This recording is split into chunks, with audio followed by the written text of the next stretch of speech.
گفتگو میں برادران ملت و حاضرین مجلس، آج آپ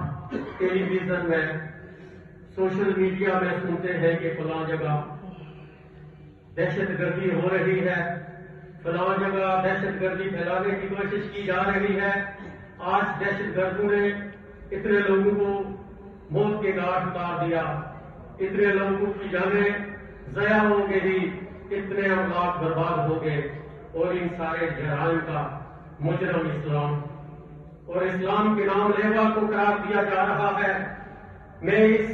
مختصر وقت میں آپ کو بتانا چاہتا ہوں کہ دہشت گرد کون ہے، پوری دنیا میں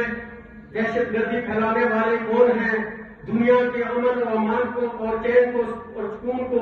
چھیننے والے کون ہیں، روئے زمین کے باشندوں کی نیند کس نے حرام کی ہے، کیا اس کے ملزم واقعات اسلام اور اسلام کے نام لیوا ہے؟ یاد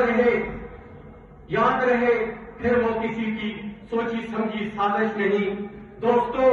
اور اسلام کے پروانوں، اسلامی تاریخ کے مطالعہ کرنے والے جانتے ہیں کہ اسلام نے ہمیشہ امن اور شانتی کی دعوت دی ہے، صلح و آشتی کی دعوت دی ہے، آپس میں محبت اور الفت کی دعوت دی ہے، اخوت اور بھائی چارے کی دعوت دی ہے، میل ملاپ اور خیر سگالی کی دعوت دی ہے،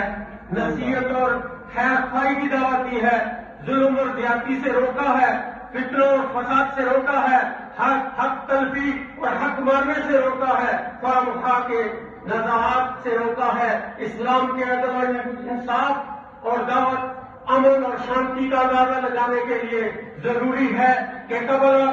اسلام کے حالات سے واقف ہوں کہ اسلام سے پہلے دنیا کیسے کیسے حالات سے گزر رہی ہے۔ دوستوں،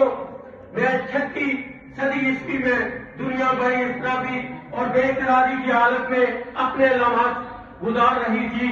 ہر طرف فتنہ اور فساد پھیلا ہوا تھا، دوسروں پر ظلم اور زیادتی کرنے کو اپنی برائی دلیل سمجھی جاتی تھی، دوسروں کے حقوق کو دبانا ایک قابل فخر کارنامہ سمجھا جاتا تھا، ایک بادشاہ کا دوسرے بادشاہ کے ملک پر قبضہ کرنا، خون خرابہ کرنا اور ایک قابل قدر کارنامہ سمجھا جاتا تھا، غریب اور نادار اور مزدور کو معاف تک نہیں کیا جاتا تھا، شیر خوار بچوں کو دیواروں کے ساتھ مارا جاتا تھا۔ کیسر اور کسرا کی تاریخ کسے معلوم نہیں، روم اور ایران کی ویرانی کے کسی کو یاد نہیں، جنگ کلاب کی بے دردی سے کوئی آشنا نہیں، الغرض پوری دنیا میں فساد ہی فساد پھیلا ہوا تھا، روم ہو یا ایران، پاکستان ہو یا ہندوستان، یورپ ہو یا ایشیا، روئے زمین کا کوئی بھی خطہ ایسا نہیں تھا جہاں لوگ امن و شانتی کی زندگی بسر کر رہے ہوں۔ اس حالت کو بیان کرتے ہوئے قرآن کریم نے فرمایا ہے خطرناک اور تاریخ ترین حالات میں اسلام کا ظہور ہوتا ہے اور اس میں مسترب پریشانی دنیا کو حقوق انسانی کا پیغام سناتا ہے، امن اور شانتی کا پیغام سناتا ہے، صلح و آشتی کا پیغام سناتا ہے۔ اسلام کہتا ہے صلح جنگ سے بہتر ہے چاہے جگ کر ہو۔ صلح حدیبیہ کی تاریخ کے کسے یاد نہیں، مسلمانوں کو کس طرح اثناء سفر راستے میں روکا گیا۔ قرآن کریم کہتا ہے ناجائز کسی کو قتل کرنا جائز نہیں، کسی کے املاک کو ہلاک کرنا جائز نہیں، کسی پر ظلم اور زیادتی کرنا، فساد اور دہشت گردی، اور اللہ تعالیٰ فساد اور دہشت گردی پسند نہیں کرتا۔ قرآن کریم میں ایک اور آیت امن کی دعوت دیتی ہے، دہشت گردی سے روکتی ہے، لیکن آج میڈیا، سوشل میڈیا کے ذریعے اسلامی تعلیمات کو مسخ کرنے کی کوشش کی گئی ہے۔ دنیا والوں کے سامنے بدنام کیا گیا ہے، جو امن اور شانتی کا داعی تھا اسے دنیا کے سامنے مجرم بنا کر پیش کیا گیا، لوگوں کو اس سے نفرت دلائی گئی، خود کا نام جنون رکھ دیا گیا، جنون کا نام خود جو چاہے آپ کا حسن کرشمہ ساز کرے۔ لیکن میں پوچھتا ہوں کہ اسلام کو بدنام کرنے والوں، اگر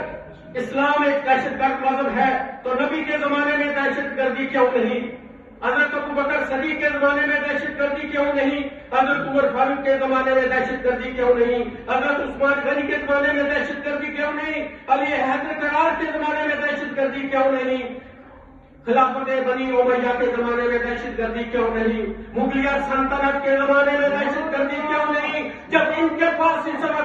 اس وقت قوت تھی، طاقت تھی، وہ دنیا کو تیر و بلا کر سکتے تھے، لیکن آج جب کہ وہ کمزور ہو چکے ہیں